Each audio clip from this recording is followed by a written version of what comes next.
అందరికీ నమస్కారం.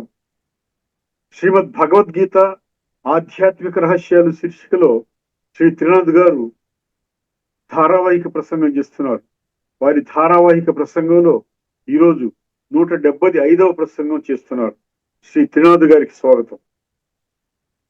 శ్రీమద్ భగవద్గీత ఆధ్యాత్మిక రహస్యాలు ఈ యొక్క కార్యక్రమాన్ని వీక్షిస్తున్నటువంటి సోదర సోదరిమణులందరికీ కూడా ఆర్థిక స్వాగతం, సుస్వాగతం. శ్రీమద్ భగవద్గీతలోని నిగూఢ రహస్యాలు, ఈ ఆధ్యాత్మిక రహస్యాలు తెలుసుకోవటం వలన 3 కాన్సెప్ట్స్ పై మనకి స్పష్టమైన అవగాహన కలుగుతుందండి. ఎందుకంటే ఇప్పటి వరకు వీటిపై మనకి సరైన అవగాహన లేకపోవటం వలన మనలో పరివర్తన అనేది ప్రారంభం కాలేదు. ఆధ్యాత్మిక పరివర్తన, ఆధ్యాత్మిక దృష్టికోణంలో పరివర్తన అనేది ప్రారంభం కాలేదు. ఏమిటండి ఆ 3 కాన్సెప్ట్స్ ఏంటండి? 1 జ్ఞానము, 2 అజ్ఞానము, 3వది విజ్ఞానము. ఈ మూడిటి మీద భగవద్గీతలో ఏ విధముగా నిర్వచించబడిందో, అంటే సాక్షాత్తు భగవంతుడే ఏ విధంగా నిర్వచించడం జరిగిందో దానికి భిన్నంగా అర్థం చేసుకున్నాం. అర్థమైందండి. అందుకనే ఈ రోజున మనలో ఒక చైతన్యం కానీ, ఒక పరివర్తన కానీ, ఒక ఆధ్యాత్మిక ఉత్థానము కానీ, స్పిరిచువల్ ప్రోగ్రెస్ అంటారు కదా, ఇది కలగలేదండి. జ్ఞానము అంటే భగవంతుడు ఎంత స్పష్టంగా చెప్తున్నాడు. 13వ అధ్యాయంలో 2వ శ్లోకంలో నిర్వచించడం జరిగింది. క్షేత్రజ్ఞయో జ్ఞానం ఎత్త జ్ఞానం మతం మమ అన్నాడు. క్షేత్రము మరియు క్షేత్రజ్ఞుడు, ఈ రెండింటి యొక్క జ్ఞానము మాత్రమే జ్ఞానం అన్నాడు. దీన్నే ఆధ్యాత్మిక జ్ఞానము అంటారు. దీనినే సమర్థిస్తూ ఏమన్నాడంటే, ఈ జ్ఞానము అంటే నేను శరీరము, నేను ఆత్మని, ఇది నా శరీరము, ఇది జ్ఞానము కదా, దీనికి భిన్నంగా ప్రతిదీ అజ్ఞానమే అన్నాడు. 13వ అధ్యాయంలో 11వ శ్లోకంలో అధ్యాత్మ జ్ఞాన నిత్యత్వం తత్వజ్ఞానార్థ దర్శనం అన్నాడు. ఏతజ్ఞానమితి ప్రోక్తం అజ్ఞానం యదతో అన్యథా అన్నాడు. అర్థమైందండి. కేవలం ఆధ్యాత్మిక జ్ఞానం. ఆధ్యాత్మిక జ్ఞానం అంటే ఆత్మజ్ఞానం ముందుగా ప్రముఖంగా. ఎందుకంటే ఆత్మజ్ఞానం లేకుండా పరమాత్మ జ్ఞానం లేదండి. ఎందుకంటే ఆత్మనే పరమాత్మని అనుభవం చేయడానికి ఒక మాధ్యమం. ఆత్మజ్ఞానం లేకుండా మనం ఈ రోజున పరమాత్మ గురించి ప్రయత్నం చేస్తున్నాం. అందుకనే దొరకటం లేదు, కన్ఫ్యూజన్ అయిపోయాం. అందుకనే సర్వవ్యాపి అని చెప్పేసి మనం అక్కడితో ఫుల్ స్టాప్ పెట్టేశాం. భగవంతుడు అందరిలో ఉన్నాడు, అంతటా ఉన్నాడు. అర్థమైందండి.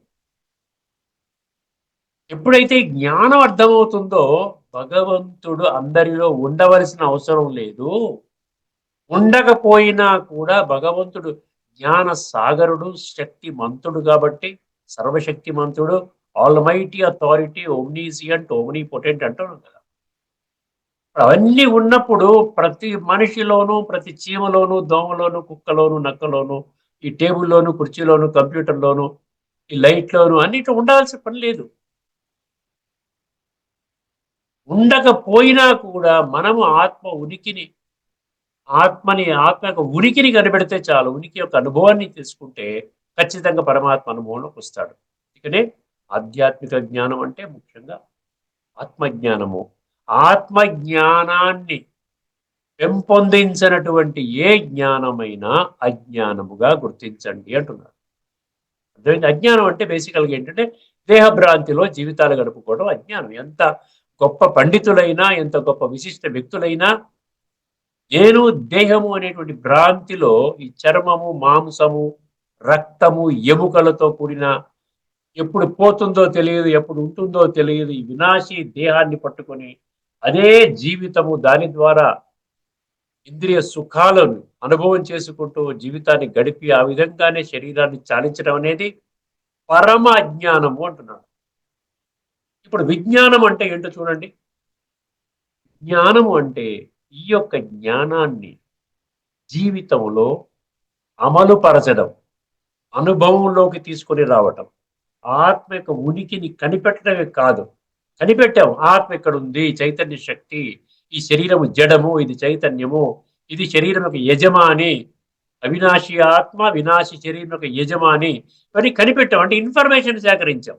ఈ ఇన్ఫర్మేషన్ ని జీవితంలో ధారణ చేయటం, అర్థమైందండి, జీవితంలో అవలంబించటం, అనుభవంలోకి తీసుకొని రావడం, దానిని విజ్ఞానము అంటారు. అంటే ఆచరణ, ధారణ, అనుభూతి, అనుభవము, అప్లికేషన్ అంటాడు ఇంగ్లీష్లో. అర్థమైందండి. ఏ విధంగా సర్వశాస్త్రాలను, ఫిజికల్ సైన్సెస్ ఏవైతే ఉన్నాయో, ఫిజిక్స్, కెమిస్ట్రీ వగేరా వగేరా, ఇవన్నీ మీరు అప్లై చేస్తున్నారు. మ్యాథమెటికల్ సైన్స్ అప్లై చేస్తున్నారు, మెడికల్ సైన్స్ అప్లై చేస్తున్నారు, ఇంజనీరింగ్ సైన్స్ అప్లై చేస్తున్నారు, అప్లైడ్ ఇంజనీరింగ్ అంటారు, అప్లైడ్ ఫిజిక్స్ అంటారు, అప్లైడ్ కెమిస్ట్రీ, అప్లైడ్ మ్యాథమెటిక్స్. అదేవిధంగా ఇది అప్లైడ్ స్పిరిచువాలిటీ. ఇది ఈ మూడు కాన్సెప్ట్స్. దీన్ని ఎప్పుడు విస్మరించకండి. ఈ మూడు కాన్సెప్ట్స్ గురించి మీరు అంగీకరించారనుకోండి, అవును నేను అజ్ఞానంలో ఉన్నాను, నాకు అసలు విజ్ఞానం అంటే ఏంటో తెలియదు, జ్ఞానం అంటే ఏంటో తెలియదు, కేవలం మనము శాస్త్రజ్ఞానాన్ని పొందిన వారిని మాత్రమే జ్ఞానులుగా ఇప్పటి వరకు పరిగణిస్తూ వస్తున్నాము. ఇది సత్య దూరము అని భగవంతుడు స్పష్టం చేస్తున్నారు. ఇప్పుడు మన మొదటి అంశం మనం ప్రారంభించుకుందామండి. ఏమిటండి ఆ మొదటి అంశం ఏమిటి? అర్జునుడు భగవంతుడిని 8వ అధ్యాయంలో 7 ప్రశ్నలు అడగటం జరిగింది. అది 2 శ్లోకాలలో అర్జునుడు 7 ప్రశ్నలు అడిగాడు. అందులో ఆఖరిది, చనిపోయే సమయములో భగవంతుడిని ధ్యానం చేయాలని శాస్త్రాలు చెప్తున్నాయి, ఎలాగ ధ్యానం చేయాలి, దాని గురించి నాకు చాలా స్పష్టత కావాలి, చెప్పండి అంటున్నాడు. దానిని నేను చెప్పాను కదా, గత ఎపిసోడ్లో కూడా చెప్పడం జరిగింది. 9 శ్లోకాలలో వివరిస్తున్నాడండి. ఈ 9 శ్లోకాలని బుద్ధి నేత్రాన్ని తెలుసుకొని మీరు అర్థం చేసుకొని అనుకుంటే మీరు నిజంగా చాలా ఖుషీగా ఫీల్ అవుతారండి, చాలా హ్యాపీ ఫీల్ అవుతారు, చాలా హ్యాపీ ఫీల్ అవుతారు. ఎందుకంటే అజ్ఞానం నుండి జ్ఞానంలోకి వస్తున్నాం మనం. భగవంతుడు అంత డీటెయిల్డ్గా చెప్పవలసిన అవసరం ఏమిటి? ఆఖరి క్షణములో, శరీరాన్ని విడిచిపెట్టే ఆఖరి క్షణములో దానికి ఎంత ఇంపార్టెన్స్ ఉందో భగవంతుడికి తెలుసు, మీకు నాకు తెలియకపోవచ్చు. అందుకనే భగవంతుడికి మనకి తల్లి తండ్రి మరి బిడ్డల సంబంధం ఉంది, కుటుంబ సంబంధం ఉంది. మనమందరము ఆత్మ బంధువులము. పరమ బంధువు మనకి పరమాత్మ భగవంతుడు. అర్థమైందండి, ఇది ఒక డివైన్ ఫ్యామిలీ అనమాట, స్పిరిచువల్ ఫ్యామిలీ, ఒక ఆధ్యాత్మిక కుటుంబం. ఈ కుటుంబంలో ఇప్పటి వరకు సుమారు ఒక 25 లక్షల మంది సభ్యులు చేరిపోయారు ఇందులోకి. ఇదే ప్రక్రియలో ప్రతినిత్యం అభ్యాసం చేస్తూ ఉన్నారు వాళ్ళు. ఇప్పుడు ఇప్పటికే వాళ్ళు పూర్తిగా పర్ఫెక్ట్ కాకపోయినా కూడా ఈవెన్ 5% జ్ఞానం ఉన్నా మీకు ఆనందం వస్తుందండి, మీకు తెలియదు. దేహ భ్రాంతి ఇప్పుడు 100%, ఆత్మచింతన 0 అనుకోండి. ఇప్పుడు ప్రాక్టీస్ చేసుకుంటూ చేసుకుంటూ ఒక నెల రోజులు చేసుకుంటే మీకు 5% ఆత్మ అనుభూతి కలిగింది అనుకోండి. బాడీ కాన్షియస్నెస్ ఎంతవరకు ఉంటుందన్నప్పుడు 100% నుండి 95% పడిపోతుంది. 5% మీకు ఆత్మ ఉనికి కలిగినా కూడా ఆత్మలో ఉన్న గుణాలు, శక్తులు మీకు ఆ 5% ఉనికిలోకి వస్తాయి. మీకు చైతన్యం కలుగుతుంది, చాలా ఆనందిస్తారు. అప్పుడు ఏమవుతుంది, 5%ని మనం 10% చేసుకోవాలి కదా అని ఇంకా అభ్యాసం చేస్తారు. ఇదనమాట విషయం. సో ఇప్పుడు గత ఎపిసోడ్లో మనము ఏ శ్లోకం చెప్పుకున్నామంటే 8వ అధ్యాయంలోని 6వ శ్లోకం వరకు, 7వ శ్లోకం వరకు చెప్పుకున్నాం. ఇప్పుడు 8వ అధ్యాయంలోని 8వ శ్లోకం చెప్పుకుంటాం. దానికంటే ముందు ఒకసారి గత ఎపిసోడ్లో చెప్పుకున్నటువంటి ఒకసారి శ్లోకాన్ని పునః పరిశీలిద్దాం. ఏమంటున్నాడు అక్కడ? ఎప్పుడైతే నీవు అంతిమ క్షణములో నా యొక్క స్మృతి చేస్తావో అప్పుడు నన్నే చెందుతావు, అంటే నా రాజ్యానికి చేరుకుంటావు అంటున్నాడు కదా. అలాంటప్పుడు మనం కొద్ది సమయం మాత్రమే మనం చేస్తున్నాం కాబట్టి, అత్యధిక సమయము మనం చేయటం లేదు కాబట్టి మనం రిస్కీ జోన్లో పడ్డాం. అంతే కదండి, భగవంతుడు చెప్పిన విధానం ప్రకారంగా మనం రిస్కీ లైఫ్లో ఉన్నాం. ఎందుకు? మనం ఒక పావుగంట, అరగంట, గంట, ముప్పావు గంట చేస్తున్నాం, మిగతా టైంలో మర్చిపోతున్నాం. ఎక్కడికన్నా వెళ్ళండి, ఏ వ్రతం చేయనివ్వండి ఒక నెల రోజులు, ఏ పూజ తీర్థయాత్రకు వెళ్ళండి ఒక 10 రోజులు, అర్థమైందండి. వ్రతాలు ఏం చేసినా 40 రోజులు, 30 రోజులు వ్రతం, ఈ ధనుర్మాస వ్రతం అంటారు, లేదా శ్రావణ మాస వ్రతం అంటారు, కార్తీక మాస వ్రతం అంటారు, నోములు అంటారు. ఆ టైంలో మాత్రం శివరాత్రి అంటే రాత్రికి రాత్రి జాగరణ, ఉపవాసం అంటారు. ఇలాగా స్పెషలైజ్డ్ అకేషన్స్ వచ్చినప్పుడు మాత్రమే మనం కొంత సమయాన్ని కేటాయిస్తున్నాము. మిగతా రోజుల్లో మనం పూజలు పునస్కారాల పేరు మీద కొంచెం సేపు మాత్రమే పూజా గదిలోకి వెళ్ళి నమస్కారం పెట్టుకుని వెళ్ళిపోతున్నాం. దీని వల్ల భలే నీకు కొంతవరకు నీకు కాస్త ఆసక్తిని లేకపోతే ఆనందాన్ని కలిగిస్తుంది, కానీ సంస్కార పరివర్తన చెయ్యదు అంటున్నారు. సంస్కార పరివర్తన కేవలం భగవంతుని యొక్క ఉనికిని కనిపెట్టి భగవంతుని యొక్క అనుభూతి, అనుభవము వీటిలోకి వచ్చినప్పుడే సంస్కార పరివర్తన స్టార్ట్ అవుతుందండి. ఆత్మ యొక్క సంపూర్ణ అనుభవంలోకి మనం రావాలి.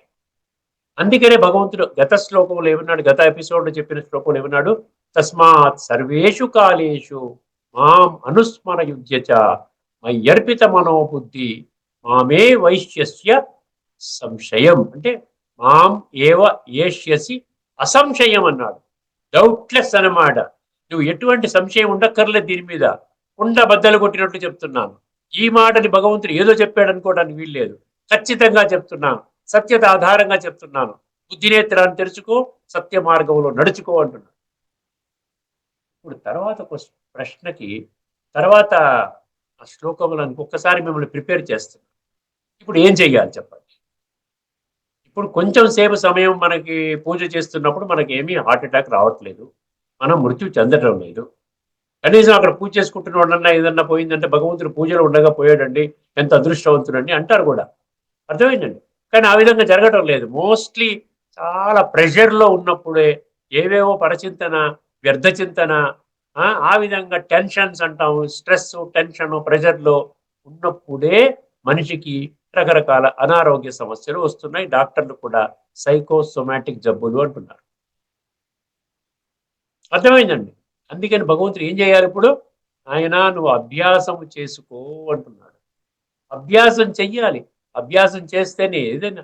లేకుండా ఉంటే సంస్కారాలన్నీ కుళ్ళిపోయాయి, తమో ప్రధాన సంస్కారాలు అయిపోయాయి. నిరంతరము ఇంద్రియ సుఖాలు, భౌతిక సుఖాలు, వినాశీ సుఖాల వెంబడే మన జీవితాన్ని పణంగా పెట్టుకుని వెళ్తున్నాము. ఉన్న పడంగా మరణం ఎప్పుడు వస్తుందో కూడా మనకు తెలియదు. మనం తెలిసి చెప్పండి, ఎవరైనా యమధర్మరాజు చిత్రగుప్తుడు చిట్టా ఓపెన్ చేసి ఫలానా వ్యక్తి యొక్క మరణము ఫలానా డేటు, ఫలానా సంవత్సరం, ఫలానా తిథి తారీఖు, ఫలానా సమయం, ఫలానా టైంలో ఆ శరీరం తీసుకెళ్తున్నామని ఎక్కడన్నా ఉందా వేసే? ఎవరికి లేదు. అనిశ్చితమైనటువంటి పరిస్థితిలో మనం ఒక నిశ్చితమైనటువంటి ఖచ్చితమైనటువంటి ఒక విధానాన్ని మనం అలవాటు చేసుకున్నాం అనుకోండి, అంటే మన రిస్క్ ఉండదు. ఎందుకంటే ఇంత డీటెయిల్డ్గా చెప్తున్నాడు భగవంతుడు అంటే ఇంత రిస్క్ లేకుండా చేద్దామనే కదండి ఆయన ఉద్దేశము. ఎందుకు ఎందుకు ఆ విధంగా చెప్తున్నాడు? భగవంతుడు అనకండి, తండ్రి అనండి. ఆధ్యాత్మికంగా ఆయన ఏ విధంగా శరీరానికి తల్లి తండ్రి ఉంటారో, ఆధ్యాత్మికంగా ఒక్క భగవంతుడే మనిషి యొక్క తల్లి తండ్రి, ఆత్మ యొక్క తల్లి తండ్రి. అందుకనే పరమాత్మ అన్నారు, భగవంతుడు అన్నారు, ఈశ్వరుడు అని ఆయన పేరే 15వ అధ్యాయంలోని 17వ శ్లోకంలో చాలా చక్కగా నన్ను పరమాత్మ అంటారు, నన్ను ఈశ్వరుడు అంటారు అని చెప్పారు.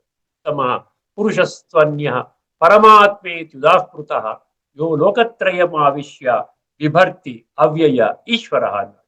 అదేవిధంగా రకరకాల శ్లోకాలు నన్ను పరమేశ్వర, మహేశ్వర, యోగేశ్వర, ఈశ్వర అని ఆ విధంగా నన్ను పిలుస్తారు. నన్ను ఆ విధంగా నా నామము అని చెప్పి ఆయనే ఒక 20 శ్లోకాల్లో ప్రకటించుకున్నారు. ఇది విషయం. సో అభ్యాసం చెయ్యాలి. ఏం అభ్యాసం చెయ్యాలి, ఎలాగ అభ్యాసం చెయ్యాలి అన్నది మనకి 8వ అధ్యాయంలోని 8వ శ్లోకంలో.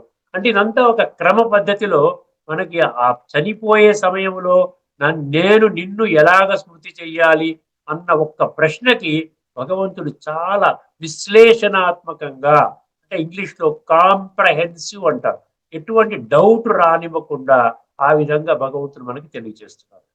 అర్థమైందండి? ఒకసారి శ్లోకాన్ని వినండి. 8వ అధ్యాయంలోని 8వ శ్లోకం. అభ్యాస యోగయుక్తేన చేతసా నాన్యగామినా పరమం పురుషం పరమం పురుషం దివ్యం యాతి పార్థాను చింతయన్. ఇది శ్లోకం. అభ్యాస యోగయుక్తేన చేతసా నాన్యగామినా పరమం పురుషం దివ్యం యాతి పార్థాను చింతయన్. అర్థమైందండి? హే పార్థ, అని చెప్తున్నాడు. నువ్వు అడిగావు, ప్రశ్న అడిగావు, చాలా మంచి ప్రశ్న అడిగావు. నేను ఈ యొక్క సమాధానాన్ని చాలా డీటెయిల్డ్గా చెప్తున్నాను, అర్థం చేసుకో.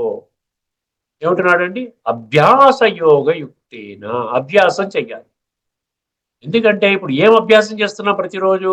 భౌతికంలో మనం ఎలాగ జీవించి ఎలాగ ఆనందాన్ని పొందాలి, ఇంద్రియ సుఖాన్ని ఎలా పొందాలో దానికోసం నిత్యము మనం చేసే పోరాటమే నిత్యము జరుగుతుంది. కాబట్టి అభ్యాసం అంటే ఏంటి?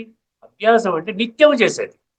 ఇప్పుడు ఎవరైనా జిమ్కి వెళ్తున్నారు అనుకోండి, ఫస్ట్ డే జిమ్కి వెళ్తున్నారు, లైఫ్లో ఫస్ట్ టైం జిమ్కి వెళ్తున్నారు, లేదా యోగాసనాల సెంటర్కి వెళ్తున్నారు. ఓపెనింగ్ డే నాడే శీర్షాసనం చెప్పేస్తాడో చెప్పండి? ముందుగా ఏదో ఒక బాడీ బెండింగ్ ఎక్సర్సైజెస్, నిలబడి చేసేటువంటి అటు ఇటు తిరిగే ఎక్సర్సైజ్లో తేలిగ్గా శీర్షాసనం చేయించడండి, శవాసనం చేయిస్తాడు. 4 సార్లు చేయించి, చాలండి ఇవాళ చాలు శవాసనం చేయండి, గాలి పీల్చుకుంటూ వెళ్ళిపోండి అంటాడు. అలాగే ఒక 2 నెలలో 3 నెలలకు తర్వాత ఆయనకి కఠినమైనటువంటి క్లిష్టమైన ఆసనాలు వేయిస్తాడు. దానికోసం ఏంటి? దీన్ని ఏమంటారు? అభ్యాసము. అభ్యాసం. ఏదైనా మీరు సాధించాలంటే అభ్యాసం అనేది కంపల్సరీ. అభ్యాసం అంటే కంటిన్యూస్గా చేసుకుంటూ వెళ్ళాలి. ప్రతిరోజు కొంత సమయాన్ని ఆ విధంగా ఇచ్చుకొని దాన్ని మనము పరిశీలించుకొని చేసుకుంటే దాని అభ్యాసం అంటాడు. సో అభ్యాసం దేని కొరకు అభ్యాసం చెయ్యాలి? అభ్యాస యోగయుక్తేనా అన్నాడు. పరమాత్మతో యోగాన్ని, అంటే ఆ మనసు బుద్ధి ద్వారా సంబంధాన్ని జోడించే ప్రక్రియ కదా రాజయోగం అంటే. దాని కొరకు అభ్యాసం చెయ్యాలి. అభ్యాసం అంటే ఏదో ఎక్సర్సైజ్ చేయటం కాదు, హఠయోగం కాదు, ఇది రాజయోగం. అభ్యాస యోగయుక్తేన, ఆ యోగం ఏ విధంగా చేయాలన్నాడు? చేతసా నా అన్యగామిన అన్నాడు. చేతస అంటే మనసు, మనసులో ఒక్క పరమాత్మ తప్ప ఇంకా ఎవరికి చోటు లేనటువంటి అభ్యాసము అన్నాడు. అర్థమైందండి? చేతసా నా అన్యగామిన. తర్వాత ఇంకా ఫర్దర్గా డీటెయిల్గా చెప్తూ ఏమంటున్నాడు? పరమం పురుషం దివ్యం అన్నాడు. పరమం పురుషం అంటే పరమ అంటే పరమ, పురుష అంటే ఆత్మ. సో పరమాత్మ. దివ్యం అంటే ఒక డివైన్, అలౌకికము. ఈ బేసికల్గా ఈ కామ క్రోధ లోభం అహంకారాలు ఇవన్నీ ఉండవండి భగవంతుడికి. పరమాత్మకు ఉండవు, ఆత్మలకున్నా ఈ దేహభ్రాంతిలో కూరుకుపోయి ఉన్నారు కాబట్టి. పరమం పురుషం దివ్యం. దివ్యం అంటే ఆధ్యాత్మికం, దివ్యం అంటే డివైన్ అన్నమాట. ఆ డివైన్ క్వాలిటీస్తో ఉన్నాడు. దివ్య గుణాల సాగరుడు, సర్వశక్తివంతుడు, సృష్టి యొక్క ఆదిమధ్యాంతాల జ్ఞాత. అర్థమైందండి? సో ఆ విధంగా అనుచింతయన్ అన్నాడు. అనుచింతయన్ అంటే చింతన చెయ్యాలి అన్నాడు. తీవ్రమైన చింతన చెయ్యాలి, సత్యత ఆధారంగా చింతన చెయ్యాలి, మూఢత్వంలో కాకుండా జ్ఞానం ఆధారంగా చింతన చెయ్యాలి. అనుచింతయన్ అంటే ఒకసారి మళ్ళీ ఈ శ్లోకాన్ని వినండి. అభ్యాస యోగయుక్తేన మొదటి పదం అండి. చేతసా నాణ్యగామిన రెండో పదం. అభ్యాస యోగయుక్తేన చేతసా నాణ్యగామిన పరమం పురుషం దివ్యం మూడో పదము. యాతి నా ఏమన్నాడు? అభ్యాస యోగయుక్తేన చేతసా నాణ్యగామిన పరమం పురుషం యాతి పార్థ అనుచింతయ. యాతి అంటే పొందుతావు. నన్ను నిత్యము ఆ విధంగా స్మృతి చేస్తే నీవు నన్ను పొందుతావు. ఇదండి విషయం. ఇది అభ్యాసం చెయ్యాలి. ఇప్పుడు భగవద్గీత పుస్తకంలో దీని గురించి ఏం చెప్పడం జరిగిందో ఒక్కసారి గమనించండి. అభ్యాస యోగయుక్తే అని 8 చాలా ఈజీగా గుర్తుంచుకుంటారు. 8వ అధ్యాయంలోని 8వ శ్లోకంలో. ఎందుకంటే ఏదో గుర్తు చేస్తున్నాను, నేను ఫలానా స్వామిని దేవుడుగా అనుకున్నాను, ఫలానా మంత్రం తీసుకున్నాను, ఆ అభ్యాసం చేయడం వల్ల ప్రయోజనం లేదండి. ఫలానా దేవతా స్వరూపాన్ని నేను భగవంతుడిగా భావిస్తున్నాను, దానివల్ల ప్రయోజనం లేదండి. భగవంతుడికి చేరాలి. భగవంతుడు రియల్. భగవంతుడు అనేది ఏదో ఒక భావనలో ఉన్నారు అన్నటువంటి భావనలోనే అత్యధిక సంఖ్యలో మనుషులు ఉన్నారు. మనస్సును ఎటు పోనీయక అంటే బ్రాకెట్లో మళ్ళీ ఇచ్చాడు, వేరే ధ్యాస ఏమాత్రము లేకుండా. మనస్సును ఎటు పోనీయక వేరే ధ్యాస ఏమాత్రము లేకుండా నిరంతరము పరమేశ్వరుని జ్ఞాన రూప యోగముచే. అర్థమైందండి? జ్ఞాన రూప అంటే ముందు పరమేశ్వరుని యొక్క ఆ జ్యోతి స్వరూపమైనటువంటి ఆ బిందు రూపాన్ని మనం తెలుసుకోవాలి. పరమేశ్వర ధ్యాన రూప యోగమునే సాధన చేయు మనుష్యుడు దివ్య పురుషుడైన పరమాత్మనే చేరును. దివ్య పురుషుడు చెప్పాను, దివ్యం అన్నాడు కదా, అలౌకిక ఆధ్యాత్మిక డివైన్. ఆ విధంగా పరమాత్మని పొందుతాడు. ఇప్పుడు రెండో అంశానికి వచ్చేద్దామండి. మనము రెండో అంశంలో మనం ఏం చెప్పుకుంటున్నాము? స్థితప్రజ్ఞుడి యొక్క లక్షణాలు. భగవంతుడు ఒక్కరే మనిషిని సంపూర్ణంగా నేను పర్ఫెక్ట్ గా అవదలుచుకున్నాను భగవంతుడా, నాకు మంచి మార్గాన్ని చూపించు అన్నటువంటి వాళ్ళకి, అందరికీ కాదండి. ఎందుకంటే ఆఖరికి కొంతమందే కదా వచ్చేది. సత్యత్రేతాయుగాల్లో కూడా 33 కోట్లే. ఇప్పుడు ఎంతమంది ఉన్నాం? సుమారు 800 పైన కోట్లు, 950 కోట్లు, 900, 9 బిలియన్, 8.5 బిలియన్ పాపులేషన్ ఉంది. అందరూ రారు. ఎవరికి వాళ్ళు దైహిక భ్రాంతిలో వాళ్ళు తగ్గట్టుగా ఒక ప్రణాళికలు వేసుకుంటూ వాళ్ళ జీవనాన్ని సాగిస్తున్నారు. జీవించనివ్వండి, అందరినీ గౌరవిద్దాం. లోకా సంస్థ సుఖినో భవంతు, సర్వే జన సుఖినో భవంతు, సర్వమానవ సౌభ్రాతృత్వము, వసుదైవ కుటుంబకం. అర్థమైందండి? ఇది ఒక ఫార్ములా. భగవంతుడు ఒక ఫార్ములా పెట్టేశాడు. ఇంకా ప్రత్యేకంగా నేను కృప చూపిస్తాను, దయ చూపిస్తాను, నువ్వు ఫలానా విధంగా వస్తే శరీరపరంగా ఏమి చేసినా కూడా ఆత్మశుద్ధి కాదు అన్న సంగతి గుర్తుపెట్టు. అండర్లైన్ చేసుకోండి, పదే పదే అండర్లైన్. ఇప్పుడు తర్వాత శ్లోకము 64 చెప్పుకున్నాము, 65 కూడా చెప్పుకున్నామండి. ఇప్పుడు మరో అద్భుతమైనటువంటి శ్లోకం చెప్తున్నాడండి. 66, 66, 66, 67, 68, 69, 70, 71, 72, 66, 67, 70. అంటే ఇంకా 7 శ్లోకాలు చెప్పుకుంటే ఇంకా స్థితప్రజ్ఞత గురించి భగవంతుడు చెప్పిన సంపూర్ణ జ్ఞానం మీ కంట్రోల్లోకి వచ్చారు. మీరు ఇంకెవరికైనా కూడా చెప్పచ్చు. లేకపోతే ఇంకెవరైనా తప్పు చెప్తున్నా కూడా ఇది ఇలా చెప్పలేదండి అని కూడా చెప్పండి. ఎందుకంటే ఈ 18 శ్లోకాల్లో భగవంతుడు సమాధానం చెప్పాడు. ఒక్క శ్లోకంలో అర్జునుడు ప్రశ్న వేశాడు. స్థితప్రజ్ఞుడి యొక్క లక్షణాలు ఏమిటి, స్థితప్రజ్ఞుడు ఏ విధంగా మాట్లాడతాడు, ఏ విధంగా కూర్చుంటాడు, ఏ విధంగా ఆయన యొక్క వ్యవహార శైలి ఎలాగుంటుంది అనేది ఈ 4 ప్రశ్నలకి సమాధానం 18 శ్లోకాల్లో చెప్పడం జరిగింది. అందులో మనము 11 శ్లోకాలు మనం చెప్పుకున్నాం అనమాట. ఇప్పుడు 12వ శ్లోకం చెప్పుకుంటున్నాం. ఇది 66వ శ్లోకం అండి. ముందుగా శ్లోకాన్ని వినండి. ఈ శ్లోకంలో స్థితప్రజ్ఞుడు ఎప్పుడు కూడా అతీంద్రియ సుఖాన్ని అనుభవం చేస్తాడండి. ముందుగా మిమ్మల్ని ప్రిపేర్ చేస్తున్నాం. ఆ శ్లోకం ఈజీగా అర్థం అవుతుంది. ఈ ప్రిపరేషన్ విన్నారనుకోండి, చాలా సులభంగా అర్థం అవుతుంది. భగవంతుడు మనకి ఏం చెప్తున్నాడు? ఇంద్రియ సుఖము అశాశ్వతము, నశ్వరము. అది కేవలం కొద్ది సమయం. సినిమాకి వెళ్తే 2 గంటలు 3 గంటలు ఓకే, ఇంటికి వచ్చాక మళ్ళీ తలనొప్పి వస్తుంది. ఏదైనా పార్టీకి విందులు వినోదాలకు వెళ్ళినా కూడా రకరకాల ఆహార పదార్థాలు స్వీకరిస్తారు, బాగుంటుంది, చాలా బాగుంటుంది. తర్వాత ఇంటికి వచ్చిన తర్వాత మళ్ళీ ఇది ఏంటండి ఎక్కువ తినేసాను, నా మత్తుగా ఉంది, నిద్రలో గడిపోతున్నాను, నా పనులన్నీ ప్రోగ్రామ్ అంతా అప్సెట్ అయిపోయింది అంటారు.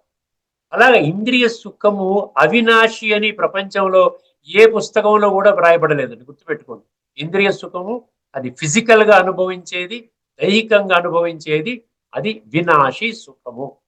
అందుకని ఇక్కడ భగవంతుడు ఏం చెప్తున్నాడు? అతీంద్రియ సుఖానికి 4 స్టెప్స్ చెప్తున్నాడు ఈ శ్లోకంలో. అతీంద్రియ సుఖం అంటే ఏంటి? సదాకాలికంగా ఉండే సుఖము. అర్థమైంది? అది ఆంతరికంగా జనరేట్ చేసే సుఖము. బాహ్య యొక్క ఇంద్రియాలతో పని లేదు. అతీంద్రియం అంటే అదే కదా. 6వ అధ్యాయం 20 శ్లోకంలో ఇప్పటికే మనం చర్చించుకున్నాం. సుఖం ఆత్యంతికం యత్తద్ బుద్ధి గ్రాహ్యం అతీంద్రియం అన్నాడు. అర్థమైంది? అది బుద్ధి ద్వారా వస్తుంది అన్నాడు.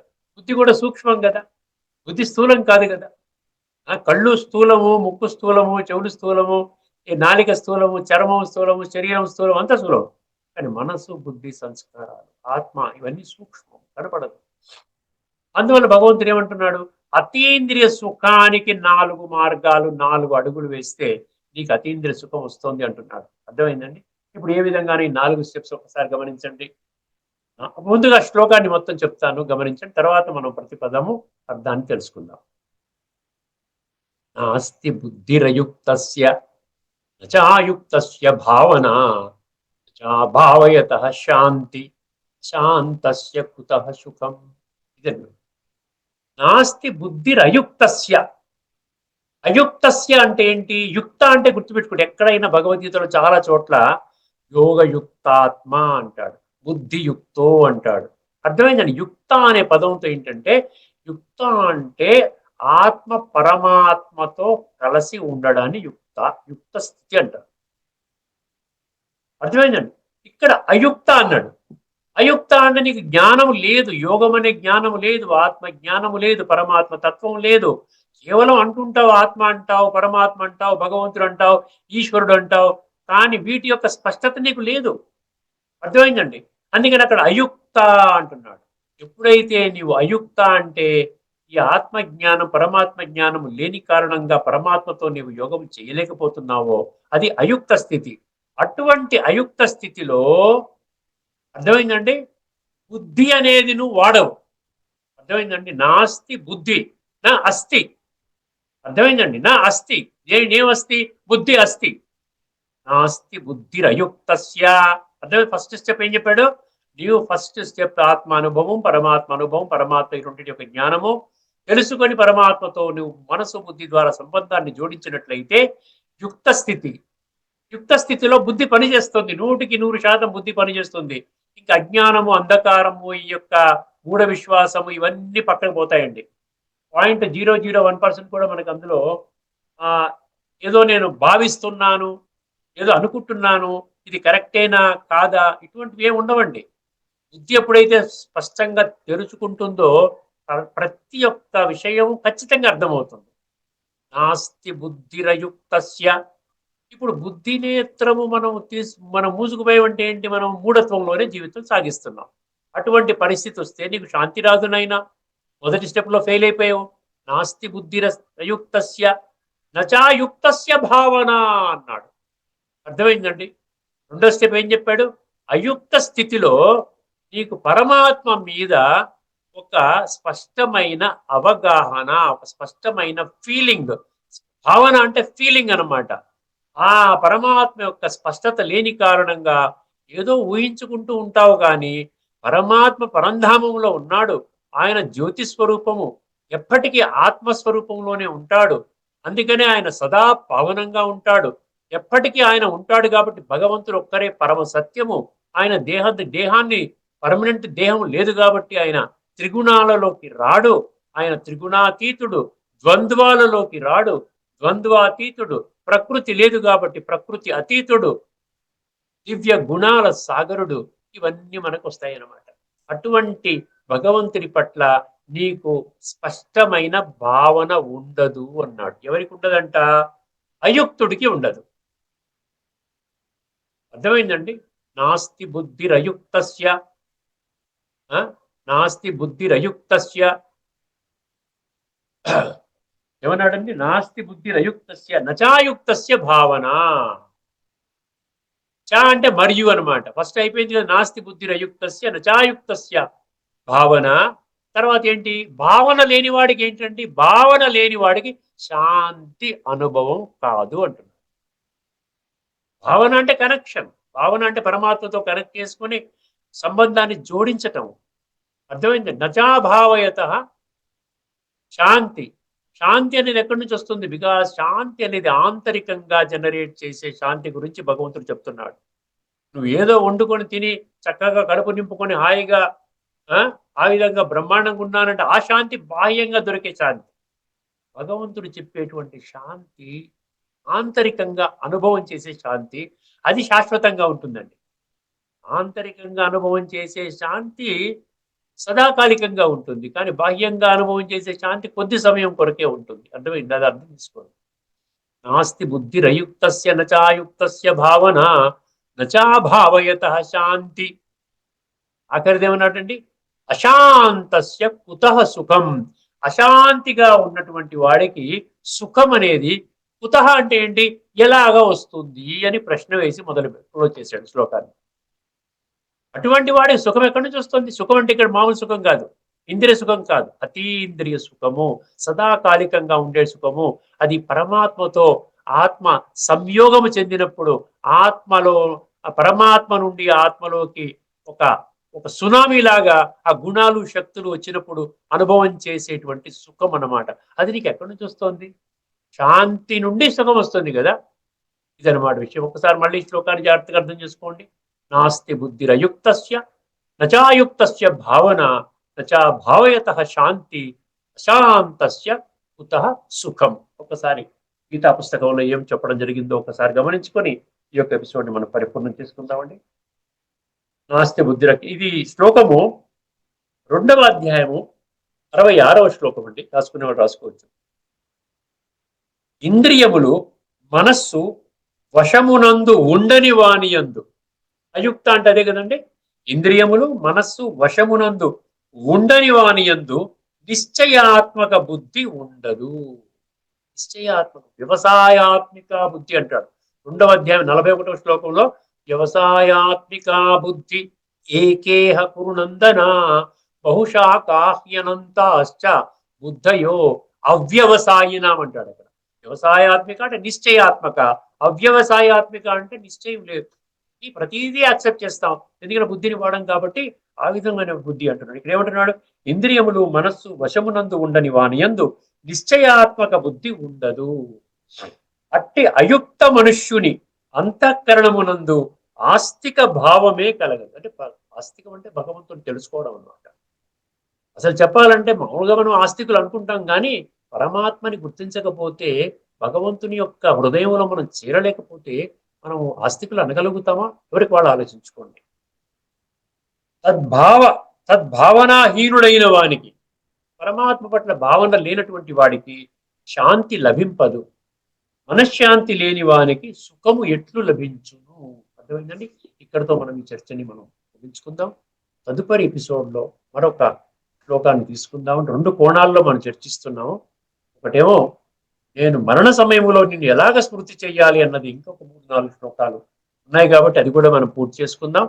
అదేవిధంగా దీంట్లో కూడా ఇంకో 5-6 శ్లోకాలు ఉన్నాయి కాబట్టి, ఏది స్థితప్రజ్ఞ స్థితి ఏ విధంగా, వాడి లక్షణాలు, వాడి భాష, నడవడిక, కూర్చునే తీరు, ఆ ప్రశ్నకి సమాధానం కూడా మరో 2 శ్లోకాలు తీసుకుని మేము ముందుకు వస్తానండి తదుపరి ఎపిసోడ్. అంతవరకు నమస్కారం. లోకా సమస్త సుఖినో భవంతు. ఓం శాంతి. శ్రీమద్ భగవద్గీత ఆధ్యాత్మిక రహస్యాలు శీర్షికలో శ్రీ త్రినాథ్ గారు స్థితప్రజ్ఞత్వం తార్కిక కోణంలో విశ్లేషించారు. వారికి ధన్యవాదాలు. నమస్కారం.